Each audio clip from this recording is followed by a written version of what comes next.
Hello everybody and welcome to another video about Dwarf Fortress. Every single year I do these recaps where I kind of go through all of the updates and all the news from the past year and kind of compile it down into one quick video. If you would like to go back and watch the previous ones from 2021 and 2022, links are in the description, but this is the 2023, since of course it is now 2024. And it of course doesn't feel real yet. The first patch of the year was January 5th, 2023, Putnam's third day on the job in fact, and she had already made massive improvements to the dwarves' behavior. This patch most notably fixed save corruption caused by certain armies bringing uninitialized proto-creatures instead of monsters, and of course they fixed and tweaked and sped up the line of sight code, which at least in my case gave me a frame rate boost of about 15 to 20%. I'm also quite positive that this patch broke trolls because I have not been attacked by a goblin-aligned troll since this patch came out. I think Tarn took don't feed the trolls a little bit too literally. Maybe that'll get fixed at some point? Have you been attacked by a troll, not a wild one from the caverns, but one in a goblin army at all in version 50? Or is it just me? February 2nd, they teased arena mode, and we got to see our first few screenshots of what the updated version would look like. February 7th, the actual arena mode releases, as well as some new crop and plant sprites. The world looked kinda sparse before this update, so it was much appreciated when it finally did drop. Later that same day, they realized that Putnam had broken the embark button, so they fixed that as well. It was kind of awkward not being able to embark, period, because, well, the button wasn't clickable. On March 2nd, they announced that they would be attending PAX East, and also Dwarf Fortress won Best Game at the DICE Awards, which frankly was well-deserved. It is the only official on-stage award that the brothers have earned since the release, and frankly, it's nice to see them get recognition for multiple years of mind-numbing labor rebuilding a UI. Regardless of what your opinions of the outcome is, it's still earned. Next up, we get the baby update preview, which oddly enough didn't include baby dwarves, just simply every other creature. However, they do look adorable, and it was a nice teaser to see some new graphics. April 13th, the beta branch included babies, as well as more plant sprites, which is even better. This patch included many different child and baby creatures, but strangely no dwarves. Also added a hatchling state for dragons, meaning we can now tame them, including crop and sprout pictures, meaning instead of your fields just being a blank canvas, they would actually have little sprouts that would pop up over time, making them look a lot more convincing. May 2nd, the babies officially released out of the beta branch, still lacking baby dwarves for some reason, only baby animals. Oddly enough, that patch also included the ability to stop dwarves without the ability to pick things up because either they lost their hands or lost their ability to move their hands from trying to get goblets to drink. Now they just simply stick their faces in the barrel. The issue of this is now you just have alive dwarves that are incapable of doing anything of value aside from maybe singing, dancing, and going to libraries and reading. The main problem with this is they can't even get new clothes, so generally they just slowly go insane while their clothing rots off. But at least they're not dead. May 16th, we got our first tease of our merch from Fangamer, which was very expensive for most people, and many people couldn't buy it, at least not until later in the year. Honestly, Fangamer merch is extraordinarily expensive and kind of a neat gimmick, but very limited and not a lot of people can actually afford it. I have a bunch of the stuff that they've sent me, but frankly the only thing I would have purchased myself would have been the record with the soundtrack, which is later down the line. Everything else just is there. I know many people enjoy video game merchandise, but I wouldn't have any of it personally if they hadn't sent it to me. After that, possibly one of the most important updates of the year, SDL2 update, which discusses how the game is going to suddenly work significantly faster. They also started talking about adventure mode at this point. Of course, this was all the way back in June, which at this point is now 6 months ago, and lots of great progress has happened since. We'll cover that in a minute. June 28th, they threw multi-threading and SDL into the beta branch.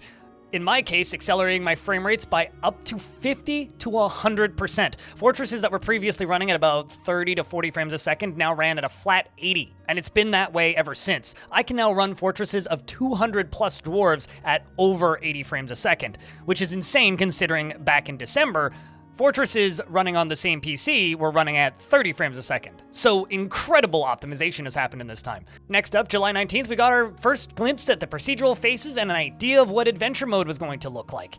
Which, honestly, these are some of the best pixel arts I think that they've teased for the game, period. And considering now, as of the time of recording, we've actually seen footage of them in game, they look awesome, coming to both adventure mode and fortress mode.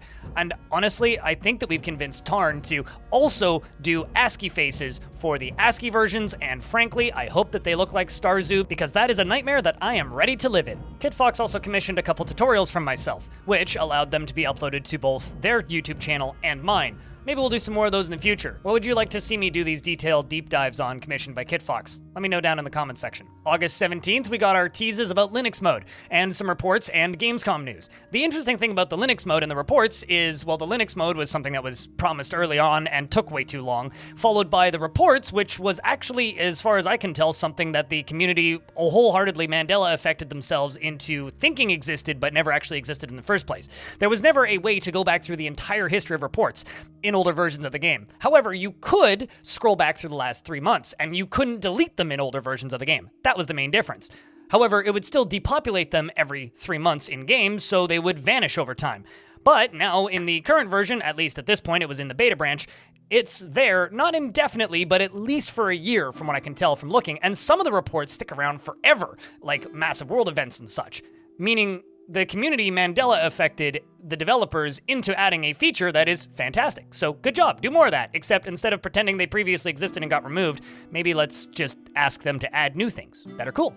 They also teased giant animal babies, which I don't think are actually in the game yet, so that was a while ago. Hopefully we see those soon. September 12th, we got another update for the beta branch for various fixes and issues. For me, this wasn't that big of a patch because I've been playing with all of this stuff in the beta branch for a while. However, most of you got the brand new chem pause combat reports that were available via the Dwarves description right next to the little icon, as well as added crash logging, which was actually a pretty big deal. Ammo now works for Mark's Dwarves, and you can use Mark's Dwarves as you used them before, and they are still kind of busted. As well as the final patch, which released that wonderful, wonderful, wonderful, wonderful, wonderful notification history. And also the game works on Linux natively, which as far as I know, massively fixed performance for Steam Deck users. Tuesday, October 3rd, somehow they managed to break the tutorial again, so they fixed that, and also they worked on Linux a little bit, which had a couple crashes. They also made it so that ballista arrows that are used to chop down trees now count for the tree cap diplomacy, so there goes that workaround. You can still shoot down trees for fun if you want. Wednesday, October 4th, we got the Adventure Mode roadmap, which is still very relevant to this day, and you can actually see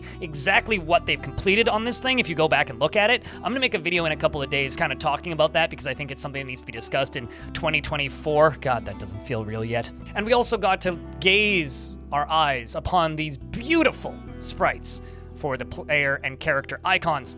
Gosh, I can't wait to have these in-game. We also got our first teaser of the UI for Adventure Mode and the icons that come alongside of it. Everybody loves the turtle. We love the turtle. And November 16th, we got a first look at Adventure Mode, which is our first actual screenshot of the game running, as well as a new bug tracker, because the old one had been broken for an undetermined amount of time. And also, we were blessed with the Hippo Man, because of course they didn't need to make him like this, but they made him like this. We also got to see what the world map looks like, and honestly, I think it looks lovely. Having stared at the ASCII variants of this for so long, it's really nice to see these coherently colored in. And also the bug tracker is probably the major news from this, even though at the time I was just giddy about the screenshots. Then they asked everybody to nominate Dwarf Fortress for the Steam Awards, which it didn't win anything. And on November 30th, they announced a release window for Dwarf Fortress. Although the savvy of you may have noticed that Tarn actually sort of leaked this during the last interview I did with him. And then we got the actual trailer, which was shown at the PC Gaming Show, which I was lucky enough to watch live. And frankly, it looks like Adventure Mode. It looks like what Adventure Mode has always looked like to me, except with the official tile set. I'm very excited to actually get into this and dig into streaming it and making a billion tutorials about it. But before that, I do have to make some preview content, so keep an eye out, because that stuff is in the works. We also got to see some injuries on our goblin friend here. As you can see, various different missing things, such as teeth, eyes, hair, scars, etc. Various different armors and clothing on as well. Can't wait to see all this variety in action. We also got to see more variety on the kobolds and their clothing. We also got a peek at the inventory UI for Dwarf Fortress Adventure Mode, which honestly has my heart swarming with happy thoughts about all of these hotkeys on the screen. Just remember, because Adventure Mode is going to have hotkey support on launch, doesn't necessarily mean Fortress Mode will. I know it's something that they are still working on, but currently, at the very least, Fortress Mode will probably still be mouse only, or mouse majority, when Adventure Mode comes out. We also got to see the Hippo Man's true partner in crime, and possibly one of the most vile, dangerous forces in the adventures. And with everything being stated, that brings us to the end of 2023, possibly the craziest year in Dwarf Fortress's history.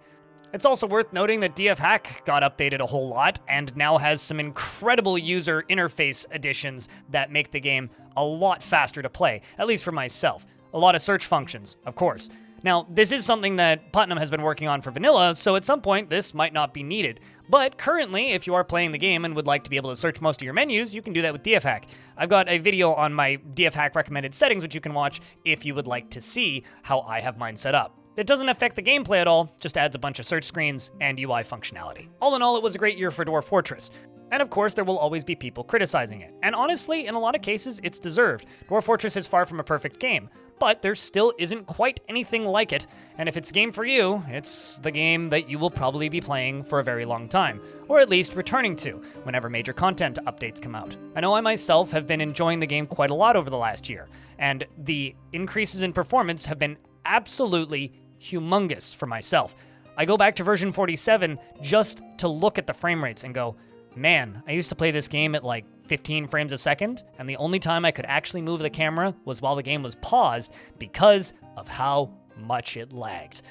It's beautiful to see how far the game has come in just 1 year's time, and honestly, I'm looking forward to the more major content updates. The main reason I'm looking forward to Adventure Mode isn't because I want to play it, and isn't because I want to see everybody else play it. I'm looking forward to Adventure Mode because once Adventure Mode is in the game, a lot of pieces of the game are going to fall into place for people who've been playing for the last year. Adventure Mode is the missing pieces for a lot of mechanics in the game that we currently can sort of see, but can't particularly interact with. Things like actually solving crimes. Justice screen right now is actually kind of your quest log for Adventure Mode. You play Fortress Mode for a bit and get some crimes to happen in your fort, and then you start to see who those actors are. And then you can play as an adventurer and go get those items and start a new fortress with them. Or return to the fortress and then clean all your stuff up because it's probably a mess, and then put it all back together and keep playing. Adventure Mode is the glue that holds Fortress Mode together. And once Adventure Mode is back in, then they can really start adding things to the game again. And that's when the rest of us who've been playing the game for this long, who haven't seen any major content additions since 2021, we get to see something new. And that is something I am excited about. Thank you very much for watching this video.